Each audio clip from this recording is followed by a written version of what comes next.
chasing sunsets and sound waves. You're kicking it with Britt Bailey. Booyah! We're transmitting! It's like a daily dose of adrenaline. Hey, get up, we're going out. What is it? It's Britt on the road. I think I want to hear this. From the Wrangler National Finals Rodeo. Oh, that's a nice combo. Awesome road trip! She's good. She's very good. Fun? It's fun. It's where fun meets awesome. Can we start now? Yes! That's right. We are on the road here at the National Finals Rodeo, and I'm excited, but I'm also a little sad. David Adam Byrnes, you are not here this year. We aren't, man. I know. I feel like I'm missing out. I just learned the term FOMO, and I'm definitely feeling it. Yes, a lot of fear of missing out. But you've been out here quite a few times to the NFR and played out here. You played at the Mirage. You did the stuff with Rocky Mountain Elk Foundation. You have had quite a few years here. We have, man. It's always something to look forward to, and hopefully next year we'll be back out. But life happens, and here we are. So I'm at home this go around. Yeah, well, and tell me a little bit about life happening. You say that you're at home. You guys are going to be remodeling. You got married this year. You had all sorts of fun stuff happen. I know, man. That whole life thing just threw a fastball smack dab in the forehead at me. But no, it's been awesome. We finally got married back in October and took our honeymoon up to Jackson Hole, Wyoming, and ventured around, did all that. And so gearing up to go back in the studio. We just got a new record out, about to start on the next one here right now. And so it's no rest for the weary. Right. I thought it was no rest for the wicked, but that works too. Well, and speaking of that, you have been doing all sorts of stuff. You put out a new Christmas song. You have your single out there. You have the album out there. You've got a lot of dates that you're touring. Tell us a little bit about, kind of where that's all going.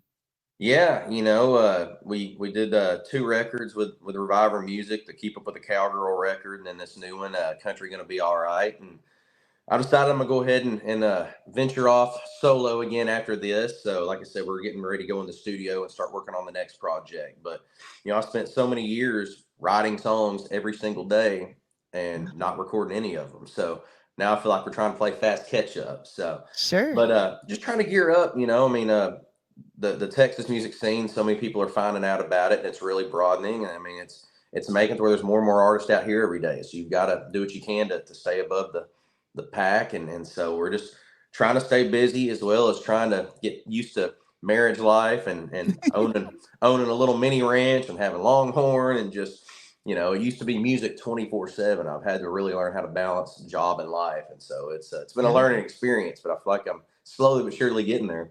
That's awesome. Well, you mentioned Longhorns. Now, there's so many people that are getting chickens in their backyard, but you totally took it Texas on that.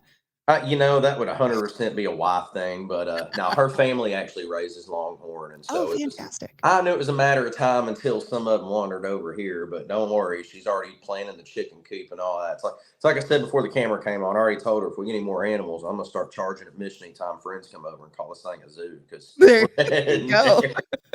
It would be the David Adam Byrnes sustaining fund, petting zoo sustaining fund for their feed. I think it's worked. That sounds great to me. Yeah. I came home one weekend. We had 2 new barn cats I didn't even know were coming. So that's, it's slowly but surely. It's a woman's prerogative that when we leave any place that we live at, we come back with some sort of animal or, some sort of purchase in general. So. That tends to be the case. Luckily she makes her own money, so I ain't got to worry about that part. But the chore list definitely adds up. That's where I'm like, all right, can we pump the brakes a little bit? I suppose. Well, speaking of chore list, going out there doing those chores, cowgirls can get it done. And I want to pull on a little bit of your video that you made for this song, Keep Up with the Cowgirl. Tell me a little bit about how fun it was to make that video. Well, I'm going to start with the song itself. Jay Brunswick and I have been writing together for years and years and years. And, She Only Wanted Flowers, a lot of these songs everybody loves are me and him. And he brought in a guy named Jason Blaine that I'd never written with, who is killing it in Canada right now. And, I kind of told the guys, I was like, man, I said, it's funny. I said, all my heroes have cowboy songs. I've always been doing the Texas thing now. And, I don't have a single cowboy song. And so we got on this idea about how hard it was to try to keep up with a cowboy, and it was not clicking. Yeah. And I think we're about 15 minutes in with a light bulb hit. And I said, fellas, I think I know the problem. It ain't cowboys. It's some damn cowgirls you got to try to keep up with. Soon as we flipped the mindset, I mean, that song wrote itself. I mean, I knew it was a smash the second we wrote it. And so it was actually one of the first 4 songs we actually tracked for that record. And Wow. I knew it was such a big song. I held on to it until we actually released the record. And so it was the single off of it. It was the feature song off the record and the title track. And it's like you said, I got the idea for the music video. And, I've been working with Durango Boots now for, 8 years probably. Yeah. And brought the idea to them. And they just so happened to be doing a push for the National Day of the Cowgirl right when we were doing all this. So Durango came in and helped sponsor. And, a lot of the footage is actually the Durango athletes that they work with and partner with. And so I just thought it was a cool chance to, of course, get my spot of me singing in there and all that, but to really showcase these badass cowgirls out there and show what they do. Because, man, it's not easy doing that life, especially being a female. And so we took it even further. I did a little series where I did a podcast, and I actually interviewed every one of the ladies that's in this video and a few more, and just getting their perspective. It's funny. You don't really, it's kind of like a musician life. People think we just show up, step on stage, and that's all there is to it. You don't really know all the behind the scenes, what it takes to get there. And so it was really cool getting to interview and get their perspective of the day and what all they go through and what it takes to get to the point that they're at. And so it was fun. It was career changing, and it was informative for the most part. Awesome. And I'm guessing maybe a couple other songs may have possibly come out of that. It did. We ended up having on this record, still have some Cowboy left, which is, one I started years ago, and it just wasn't right. And I really wanted it on that Neon Town record, but the song wasn't done. So I brought that back out to Jay and Carlton Anderson, and we finished it. And then, of course, we've had some number ones with Drinking Games off this latest record, our single, If I Was Your Cowboy. We're getting close to hitting number 1 with it as we speak. And so it's just been a lot of songs, a lot of music. We've been pumping it out. There's times I kind of look at it and go, which one is what? But it's been really cool watching the fans react to this and watching us grow with all these songs. And ironically, I said I've never done a cowboy song, but if you go look at my streaming, my best stream songs are the cowboy and cowgirl songs. So it shows I'm finally playing to the people I wanted to play to all this time.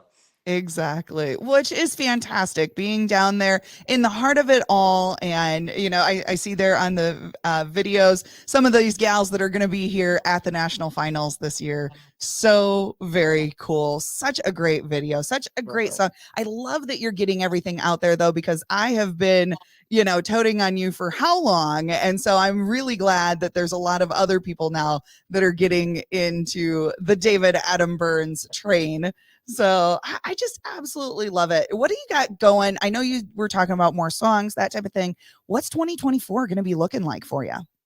Just trying to revamp, and we're trying to just switch things up a little bit. We've had growth and things have been going good, but obviously you've always got to keep thinking down the road. So I really want to build this thing in Texas more. I mean, we're getting our brand known, but there's still a lot of people that don't know who we are. So it's just every step of the way, of as much as I can't stand it, pushing your TikToks and all that junk that the music industry switched to. But, just still touring. We're the road dogs that are out just about every single weekend. We don't have the luxury of touring seasonally. We've got to go out and earn it every single night. And so just keeping the boys working, still trying to write more songs, because at the end of the day, I wrote a lot of them, but we about ran out of all the old ones. So I'm getting to the point now, it's actually been a cool process, though, because even on this project here, normally I'm not looking at outside songs, which ones of mine. So it's been cool kind of going back to that process of picking outside songs again and stuff. And just, it's even more, it makes me happy to see I'm getting pitched stuff that I would actually record. For the longest time,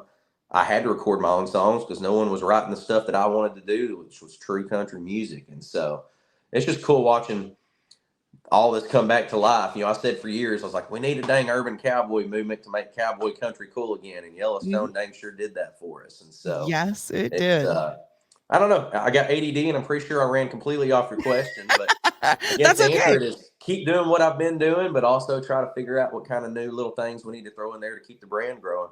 Fantastic. Well, I have no doubt that we will be talking to you a little bit later on into 2024, but I always love that you're willing to come on with me here during the NFR and talk a little bit about what you got going now. And again, I'm disappointed you're not out here, but we'll have to look forward to next year for it. Well, don't worry. I'll make sure you get a chance to babysit me out there again. I know it's been a while. It has just been a little bit. I didn't have to babysit you as much the last time, but maybe the first couple times it was definitely fun. I'm in that mid-30 point, man. I can't do it like I used to anymore.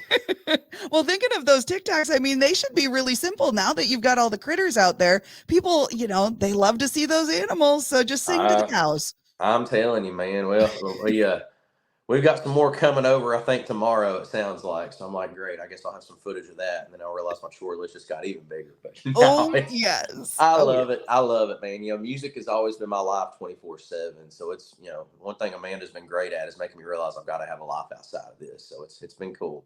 Yeah. Well, I can't thank you enough again for coming on with us. And I can't wait to see you out on the road. Well, hopefully see you soon. That was another On the Road exclusive with Britt Bailey. Now that's what I call country. On location at the National Finals Rodeo. Yeah, you guys are so much fun. To find more rodeo news, fashion highlights, and country music and rodeo athlete interviews, visit this station's website. Now you're talking.